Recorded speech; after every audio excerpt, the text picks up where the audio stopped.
Thank you, everybody, for deciding to watch our recorded video instead of tuning in live. And that was a little bit funny for us to discover, but we decided to record something anyways. So, hi, I am Sasha. I live in Eau Claire, Wisconsin. I founded Sporesha, my company, just this year, and I've been pretty excited about it. I studied biogeography at University of Wisconsin, Eau Claire, and during that time, I really focused a lot on mushrooms wherever I could, and I also lived in the middle of the forest.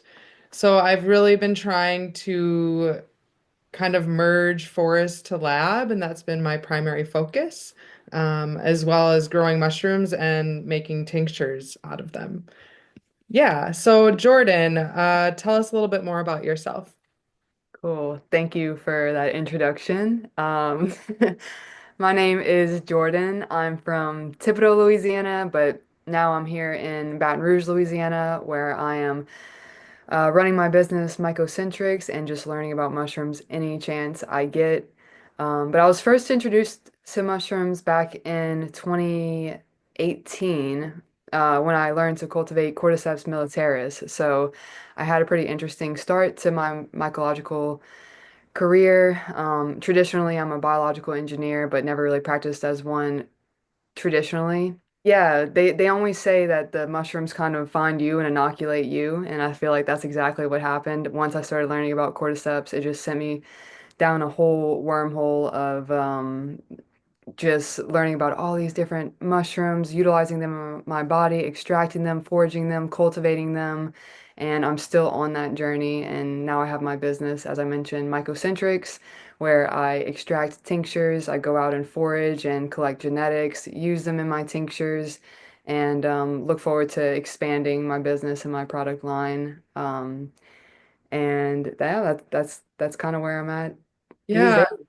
cordyceps is such an awesome mushroom. I mean, amongst mycologists and people that grow, they know it's a really challenging mushroom to grow, but then health benefit wise, like, can you tell me a little bit more about like what cordyceps is, how it can be beneficial when taken, eaten, however you're supposed to take it? Yeah, tell me. Absolutely, yeah.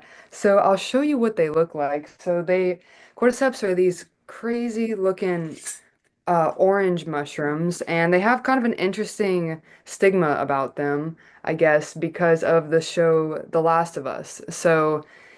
In nature, interestingly, they do parasitize insects, but they will not parasitize you. I would definitely have been parasitized already by now.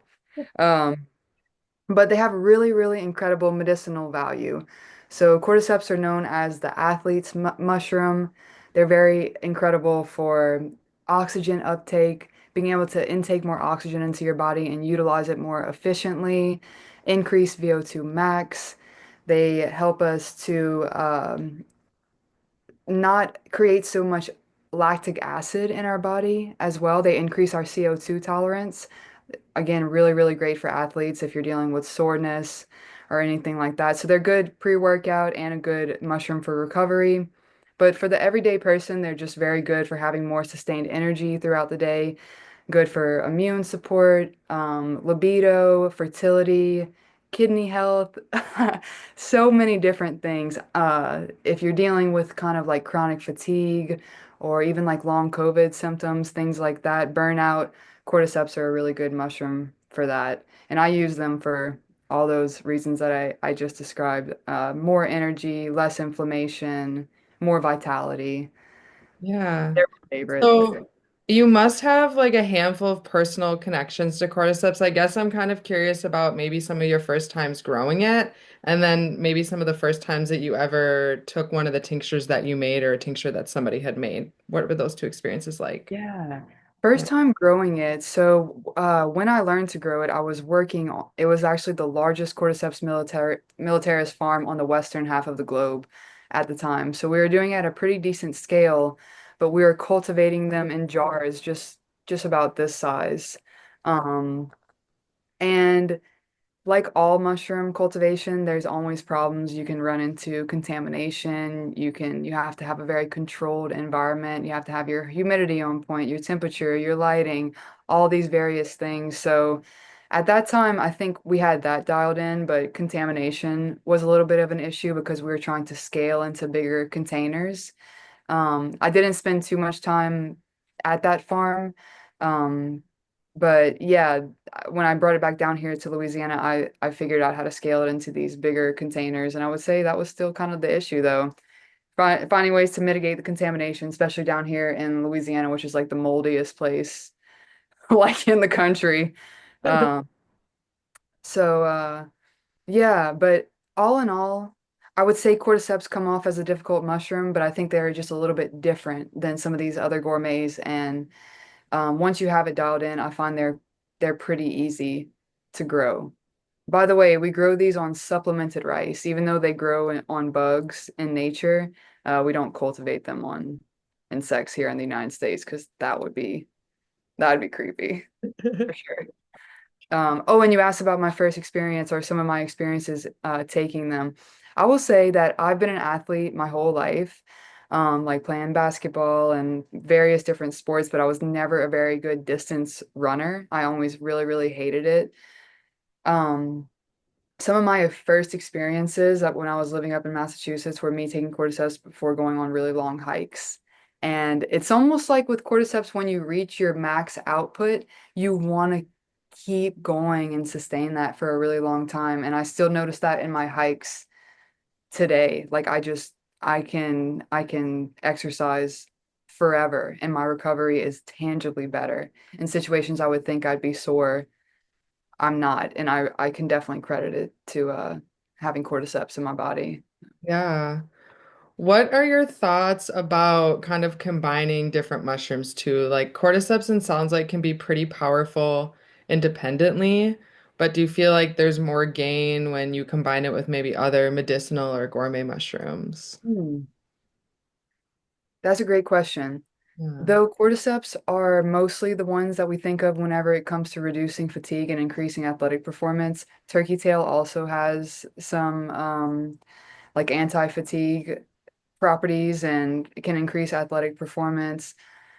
Decreasing inflammation is always really key when it comes to like recovery and overall functioning of the body. Reishi, I'm gonna leave it to you to talk mostly about reishi, but it's adaptogenic properties and stress reduction properties. Like, I, people ask me all the time, like, can you take all of the mushrooms, you know? And I say yes. Like, I take all four of my tinctures. I think they all work synergistically together. They can work great with plants as well. Um, but yeah, I think they're all complementary. Yeah, I would agree. And I think that's always a big question too, like which one should I choose, right? Like which tincture do you think is the best one, or if you had to choose one of the ones out of all of them. But it's almost just like taking just one piece of the puzzle when you just have one, right? Since they all Yeah. do something a little different. So you said kind of cordyceps for athletic. I agree, just like stamina, different things like that. And the turkey tail, you forage the turkey tail yourself, or, I know that one's pretty challenging to grow. So kind of what's your experience with that, or where do you source some of your mushrooms from? Yeah. Yeah, so currently, though I have experience cultivating all these different mushrooms, I'm currently just sourcing from small farms, like essentially my friends who have farms in different parts of the country. But when I forage, I for most of these tinctures, I have collected genetics that we're growing out to use in my tinctures. So most of my tinctures are Louisiana genetics, and I do intend to get into a space where I can just cultivate everything I'm tincturing. But for now, it's pretty much supporting my small mushroom farmer friends, which is very sweet as well. Yes, yes. And so this is kind of an interesting topic that we have both have a little bit of experience with, just kind of cloning and what does that mean? So what does it mean to kind of take a species from the forest and then bring it into the lab and be able to grow it out or send it to a friend who grows it out for you and use it in a tincture, right? Yeah, do you kind of mean like the process? Yeah, a little bit.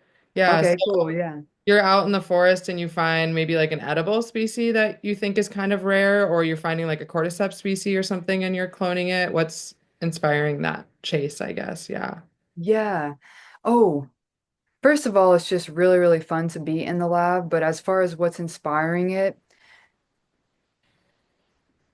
so basically, at least in my mind, the mushrooms that grow here in Louisiana, like for example, this reishi mushroom here, I harvested this like last week. These genetics are designed to grow here in Louisiana, and I'm all about farming as sustainably as possible. So ideally, if you can have genetics that are already meant to grow in your environment, hopefully you'd have to use less electricity, say, to get the temperature right or get like the humidity right because it's already designed for its environment that it's already existing in. Also, once you start bringing in spores from different locations, there is possibilities that they can spread into your environment, and we're seeing that with like the golden oysters. I don't know if you've seen that up Mhm. in Pennsylvania area. It's not native to Pennsylvania, but it has spread throughout Pennsylvania from so many people cultivating it there, and it's potentially beating out their native species. So I think there's a lot of value in using the genetics local to you. Yeah, I love that. So another example too, so that is a wild species, but then this is like a home cultivated. Yes. So kind of interesting that it looks so different, right? That this one's kind of reaching, was grown in a container where it's reaching for any sort of oxygen versus yours, right? Yeah, can you tell us a little bit about the process of how you got those to grow? Yeah, so this is an example of some reishi that I grew. And so the process of growing comes in a couple different stages. This is kind of like the finale. This is the end piece. But you start with kind of like taking a chunk of the mushroom and putting it on agar. And so you start, that would be kind of what the cloning process is. You can take a small chunk of that, you can put on agar or in liquid culture. So this is chicken of the woods that I found and put into liquid culture. And it kind of looks like a big jellyfish in there. So that's kind of interesting. And then you take a little bit of this and you can put it into a grain bag. You can inoculate it with some liquid culture and it grows in this bag. And then again, you have the finale, or you grow this in kind of a wood substrate. This is another example of reishi too. And Wow. reishi is so smart. We really can learn so much. Literally, it is pushing the container open as a group. This is just one mushroom working together to kind of get this container open. So really smart species, but I do love not only how cool it is to grow, but then the medicinal benefits of reishi. Reishi has been so powerful in helping me with insomnia. I had read online it can help you sleep. So I wanted to grow it because it was so beautiful, but then I was like, what do I do with all this reishi? Now, boiling the reishi for like 2.5 hours is pretty tedious. You can make a tea that way, sure. But I was like, okay, I need to make a tincture or something that's shelf stable, something that I can just reach in the cabinet and take. And that has been essential, like for my sleep. If I skip it a night, I wake up probably at 2 o'clock or 3 o'clock in the morning, just with my mind like racing. Have you enjoyed reishi? I think that that's another one of the tinctures that you also make. Totally, totally. And similarly, like me and a number of my customers have just harped on it for its um benefits towards sleep, just as you mentioned, help people fall asleep, have your mind calm down. It's very grounding, very calming. And people are sleeping through the night, which is one of the most valuable things I think we can have for our health is just sound sleep. So Another powerful kind of side effect of the reishi tincture that I've noticed from some people and especially for myself is an ability to dream, which often means that you're in that like REM sleep, so that sleep that we're really trying to be in. And to dream like every night, not terrible dreams or like really extreme dreams or anything, but just to know that you're kind of in that restful place where you're relaxed enough to do that, that's also like, mm, I agree. Beautiful. mhm. Yeah, Reishi, well, should we tell them about kind of like the process of, or let me ask you, like, what is a dual extracted tincture? What makes it shelf stable, and what's the benefits of doing it that way with the dual extract? Yes, yes, I love that. So, I will love Jordan, I would love when you show us like how we can take tinctures and incorporate that. Dual extract wise, I feel like there's a variety of different techniques that different people can use. But dual extract means dual, so double, two. So you've used two different ways to extract the molecules or the compounds that we're trying to get out of the mushrooms. And so you use alcohol and water because they're soluble in both of those. And when you use alcohol, you've created, ta-da, a shelf-stable product. And you're using water to also get those water-soluble molecules out. It's not like a drunk that you're going to get from these tinctures. Again, everybody makes them a little different, so they don't have to be an incredibly high percentage of alcohol as a final product. And you can take them in a lot of different ways. So, Jordan, tell us like how do you take this and incorporate it into your everyday life? Absolutely. So I'll take reishi as an example. Like for a lot of people, tinctures in general can be a new experience. It can be a little bit harsh because of the alcohol content. For me, I keep it around like 30, between 30 and 35%, which is lower than, I mean, I guess it's lower than some people and higher than some people, but I feel like it's a good happy medium. But reishi in particular also happens to be quite bitter. It's full of triterpenoids. All these terpenes are part of what's giving you this medicinal benefit, and that's what the alcohol is extracting out, but it can tend to be pretty bitter. So, I would never want that to deter someone from taking this. So, there's various ways you can put it into your body. The best way to put it into your body would be to take it directly into your mouth, hold it there for a second. These molecules will absorb through the vasculature of your mouth, be very bioavailable, fast acting that way. But not everyone can or wants to tolerate that bitterness. So there's a number of things you can do. You can put it in your food or pretty much anything. What I do is I take it, you will want to shake it up. My droppers have a milliliter, but if like they have little markers on them, but if yours doesn't have that, just about that much is what you'd want to take. Maybe one or two droppers. I put it directly into my mouth and hold it there for 30 seconds and simply just take a sip of water when I'm ready to swallow it so it dilutes it a little bit and it's just easier to get down that way.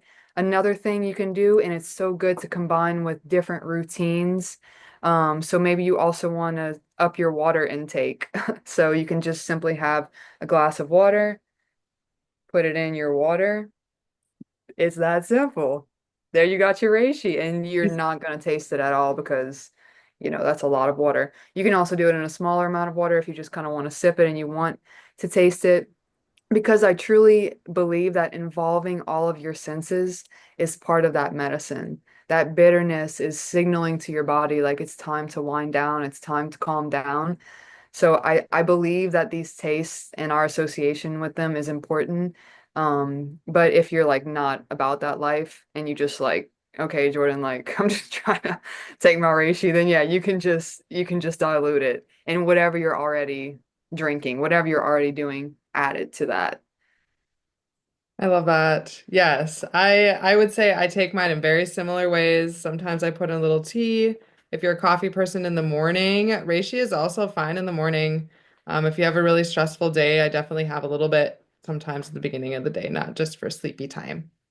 Nice. Yeah, really good for anxiety. And it has those adaptogenic properties which help us deal with stress and the byproducts of stress. So help us to deal with the cortisol in our body and eliminate that more effectively and adrenaline. And those are the things that create inflammation in the body, and more inflammation in the body can lead to illness. So they call reishi the umbrella mushroom. I've heard of it. I don't know if you've ever heard of it called that, but it's because it can help such a wide range of things. And it's like if someone's doesn't know where to start with tinctures, I feel like reishi is a really good place to start. Is that you just have reishi now? That's what you're working with, or do you have other I tinctures? Yes, the other tinctures that I have are lion's mane and then shiitake and pioppino. So Nice. kind of unique ones. The shiitake I really feel like helps with just like the gut microbiome. So it kind of is more selective. It helps with kind of the good and bad bacteria. So I know that that one is just culturally a lot of people have heard of shiitake mushrooms too. And so I was like, oh, I should probably make a tincture of that one. And the pioppino as well. People don't know about pioppino mushrooms. Can I you enlighten us or what? Yeah, yeah. I'm I think that they also have been known as black poplar mushrooms. But they have that really classic mushroom look, like brown top, kind of like a beige long, you know, and it has that classic mushroom look. But I have definitely noticed it's really, really nice for like heart rate and respiratory rate. It keeps everything kind of more relaxed. On hikes in the morning, I can feel that it's like helping my heart rate and everything not go up as high. It's different than the cordyceps, right? Like the cordyceps really does have that athletic kind of feel. Like you almost feel like you can't catch your breath when you stop taking cordyceps. Pioppino layers in just in a little bit different way where it helps with stamina still. But very rare. I don't see it, so I decided, why not make a tincture of that one? I love that. I've never seen it. I didn't even realize you were offering that. So that's incredible. Wow. Yeah, I yeah. would love to try it. Yes, yes, awesome. So yeah, that one's kind of unique, and it's always good to find niches for us, especially underrepresented types of people in the industry. Again, trying to go live today was supposed to help kind of represent people that we don't often see going live. People talking about tinctures and mycology in their homes or in their own kitchens and trying to be represented amongst the masses. Um, I don't know. I don't often see, I guess, people like us on the internet posting about tinctures that they're making. Do you feel like in Louisiana there's like a community of people that are doing stuff like this? Do you feel like you have access to great resources, or have you partnered with a lot of maybe like herbal shops or other women-owned businesses, or? Yeah, that is a great question. Louisiana is really interesting because we have such a rich history of this whole conglomerate of uh traditions and ethnicities. Like we have the Cajun traiteurs, which are like, they practice like herbal medicine, and everyone's probably heard their grandma say some type of like natural remedy, like you put the potatoes on the bottom of your feet and it'll draw out the toxins, whatever it is. So like I think that it's deeply rooted in us, like natural remedies and everything. With that being said, um the tinctures are kind of like a more modern way of especially like how we're extracting and everything. And I find, at least here, my experience has been that it requires a lot of education, which thankfully I really enjoy doing, but it still requires a lot of education down here. I would say that more and more people are getting into holistic uh, ways of treating different ailments, and also people are getting more into preventative health as well. So yeah, it's really interesting time, but there's not a ton of people growing mushrooms here in Louisiana. I can count on one hand the amount of mushroom farms here. And but I'm definitely collaborating with a lot of people in various different parts of the holistic health community, just doing all different things.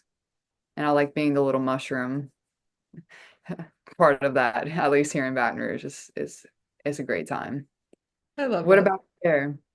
Yeah, yeah. I would say culturally we're evolving slowly here in Wisconsin. We're very close to Minnesota, and they are a little bit more ahead and progressive in a lot of different areas. They just hosted a huge conference called Big Psych over this past weekend in Minneapolis.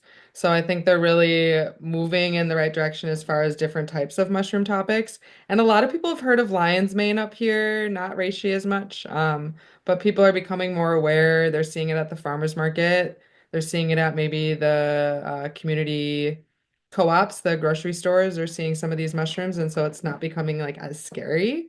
But yeah, definitely. So I feel like we have talked about so much today. Me We too. really have. I would love to have us kind of close with just a couple more brief topics. Is there anything else, Jordan, that you wanted to touch on that you feel like you didn't get to share about? Let me think. Yeah, I have a final thing I'd like to share, and that's just whenever we're embracing things like this, I find that in Western culture, people are really always looking for that like quick fix and that easy solution and want like the most tangible feelings ever. Like people want to take lion's mane into like their IQ to like jump 100 points. Like I don't know what it is, but I just want to say that if you ever decide to take the commitment and introduce functional mushrooms into your life, really give it time to work in your body and let your body in the intelligence of the mushrooms and in your body. A lot of times whenever we're out of balance, we do not become that way overnight, and it's not going to be always a quick fix. But if you really commit to something like this and take it over a long span of time, which is how it's meant to be taken, you can get incredible results. You can have a whole new gut microbiome develop after a year or two of taking it. After 3 months, you can notice your cognitive function it improve drastically. You know, you want to take these things chronically, and also just to not don't ever sleep on the benefit of preventative health. Even if you're not having like serious ailments right now, preventative health is the best form of health, and that's what a lot of these mushrooms are really, really good for, is not only recovering from illness if you're ever experiencing that, but to hopefully prevent you from becoming ill in the first place. Yeah, because we were ingesting mushrooms for thousands of years and suddenly they were just removed from us. So the Yeah. maybe one of the reasons that we're sick is because we don't have them. So I think I think that's great. I also greatly appreciate everybody who has been liking all of our stuff and following us. But to really help us grow is obviously supporting us, continuing to support us because we wouldn't be here without all of you. Heart, heart. We love y'all. Yes. Yay. So, yes, thank you so much, everybody. Thank you so much, Jordan, for sharing yourself and your story with me Thank you. and Thank you, everybody. Sasha. Yes, and hopefully we will talk again very soon. Oh, yeah. Much love, everyone.